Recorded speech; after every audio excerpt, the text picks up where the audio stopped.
অসমে বন্যা পরিস্থিতির কিছুটা উন্নতি হলেও এখনো স্বাভাবিক হয়নি জনজীবন। বন্যার প্রকোপ কিছুটা কমলেও দুর্ভোগ এখনো কাটেনি। শনিবার আরও কয়েকজনের মৃত্যুর পর রাজ্যে বন্যায় মৃতের সংখ্যা বেড়ে দাঁড়িয়েছে ৬৬। অসম স্টেট ডিজাস্টার ম্যানেজমেন্ট অথরিটির তথ্য অনুযায়ী এখনো ৬টি জেলায় প্রায় ৬.৫ লক্ষ মানুষ বন্যা কবলিত অবস্থায় রয়েছেন। সবচেয়ে বেশি ক্ষতিগ্রস্ত শিবসাগর, চড়াইদেও, জোরহাট, ডিব্রুগড় এবং গোলাঘাট জেলা। রাজ্য জুড়ে এখনো ৮১০টি গ্রাম জলমগ্ন।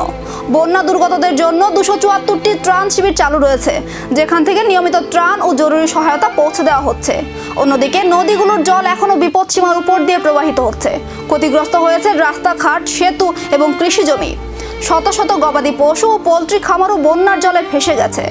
উদ্ধার ও ত্রাণ কার্যে রাজ্য বিপর্যয় মোকাবিলা বাহিনী, নৌকা এবং বায়ুসেনার হেলিকপ্টার মোতায়েন করা হয়েছে। জল কিছুটা নামলেও বিপদ এখনো কাটেনি। আগামী কয়েকদিনে আবহাওয়া কতটা সহায়ক হয় তার উপরে নির্ভর করছে অসমের বন্যা পরিস্থিতির ভবিষ্যৎ।